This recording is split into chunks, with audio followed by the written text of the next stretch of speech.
வணக்கம் வணக்கம் நண்பர்களே, நான் உங்கள் ஆர்எஸ் ராபி. இன்னைக்கு நம்ம பார்க்கக்கூடியது, ஆங்கிலம் பேசுவதில் உங்களுக்கு ரொம்ப கடினமா இருக்கா? ஒன்றும் பிரச்சனை இல்லைங்க. என்ன ஒரே ஒரு விஷயம்னா, கிட்டத்தட்ட ஒரு 20 ஸ்ட்ராட்டஜிஸ் இருக்குது நம்ம சேனலில். ஒவ்வொரு வாரமும் ஒவ்வொரு ஸ்ட்ராட்டஜி.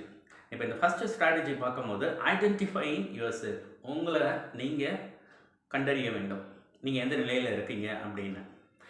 ஒரு 3 லேயர் இருக்குங்க. இந்த 3 லேயரில் பார்த்தீங்கன்னா, நம்ம எந்த லேயரில் இருக்கோம் அப்படின்றத நீங்கள் கண்டுபிடிச்சிட்டிங்கன்னா, கண்டிப்பாக உங்களை மேம்படுத்திக் கொள்ளலாம். நன்றாக ஆங்கிலம் பேச முடியும். அப்படி என்ன அந்த 3 லேயர் அப்படின்னு கேட்டிங்கன்னா, இந்த 3 லேயர் இருக்குது பார்த்தீங்களா? அதாவது என்னென்னா, சில வார்த்தைகள் நமக்கு பார்த்த உடனே தெரியும். அதனுடைய பொருள் என்னன்னு தெரியும். அதை எப்பொழுது உபயோகப்படுத்துவதுன்னு தெரியும். ஆனா துரதிர்ஷ்டவசமா இது என்னன்னா, ரொம்ப கம்மியான வார்த்தைகள் மட்டுமே தான் இந்த ஒரு நிலையில நம்மகிட்ட இருக்கும்.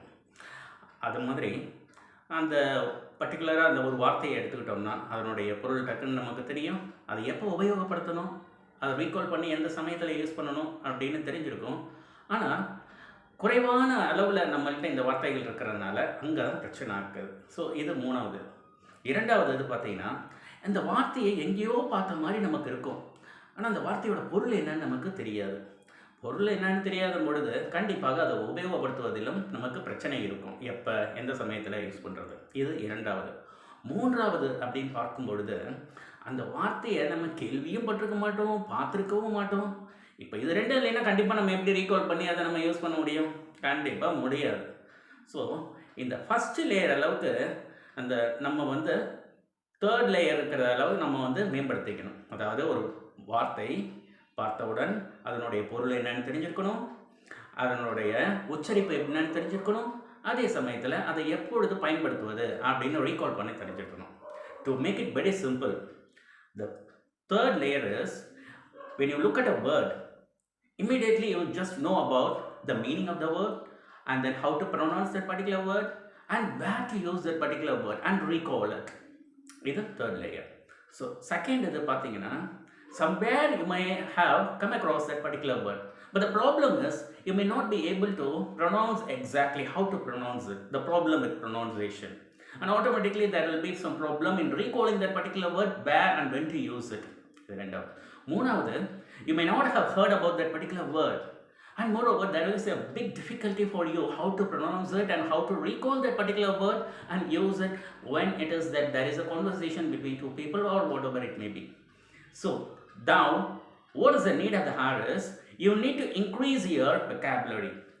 Vocabulary in the sense what I have told you about in the first layer. Immediately when I just look into a word, you must be able to know the meaning of the word, you should know how to pronounce it, and at the same time you should be able to recall that particular word at times, and then you may be more convenient enough to use that word. இதுதான் இந்த matter. இப்போ என்னன்னா, இந்த vocabulary அப்படின்றத எப்படி நம்ம build up பண்ண முடியும்? The only way is reading and listening. So news paper படிங்க. படிக்கும் பொழுதோ இல்லை மற்றவர்களிடம் பேசும் பொழுதோ கொஞ்சம் கூர்ந்து கவனிங்கள். ஏதாவது ஒன்று புரியல அப்படின்னா அடுத்த நிமிஷமே ஒரு நோட்டை போட்டு அந்த இதெல்லாம் கொஞ்சம் எழுதி வச்சுக்கோங்க. படிக்கிற பசங்களுக்கு நான் சொல்கிறேன். படிக்கிற பசங்க உங்கள் ஸ்கூல்லேயோ காலேஜ்லேயோ ஆசிரியர், அவங்க பேராசிரியர் யாராக இருந்தாலும் சரி, அவங்களுடைய வகுப்பில் அவங்க உபயோகப்படுத்தக்கூடிய சின்ன சின்ன வார்த்தைகள், அந்த வார்த்தைகள் உங்களுக்கு உச்சரிக்க தெரியவில்லையா? கவலைப்படாதீங்க, வெட்கப்படாதீங்க, உடனே கேளுங்க. இதனுடைய பொருள் என்ன? திரும்பவும் சொல்லுங்கள், இதை உச்சரிக்கிறதை எப்படி உச்சரிக்கிறீங்க அப்படின்னு சில வார்த்தைகள் நீங்கள் கேட்கலாம். அப்படி கேட்கும் பொழுது கொஞ்சம் நிறைய vocabulary பில்ட் ஆகும். உங்களுக்கு நிறைய வார்த்தைகள், அதனுடைய பொருள், எப்படி உச்சரிப்பது, இது எல்லாமே தெரிந்துவிடும். இப்போ ஒரு vocabulary பில்டிங் உங்கள்கிட்ட அந்த அளவுக்கு இருக்கும் பட்சத்தில் கண்டிப்பாக பேசுவது ரொம்ப சுலபமாக ஆகிவிடும். இதுதாங்க முதல் ஸ்ட்ராட்டஜி. ஸோ ஃபஸ்ட்டு எடுத்த உடனே நான் உங்களுக்கு சொல்லக்கூடியது ஒரே ஒரு விஷயந்தான். இது எப்படி ஆரம்பிக்கணும், இந்த vocabulary பில்டிங் நான் எப்படி ஜாலியாக ப்ளேஃபுல்லாக எடுத்துக்கணும் அப்படின்னு கேட்டிங்கன்னா, ஃபஸ்ட்டு ஒரு பாக்ஸ் மாதிரி போட்டுக்கலாம்.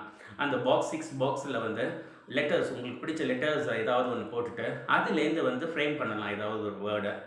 And then this is one exercise. அதுக்கப்புறம் சின்ன பசங்க என்ன பண்ணலாம், டைஸ் எடுத்து உருட்டலாம்.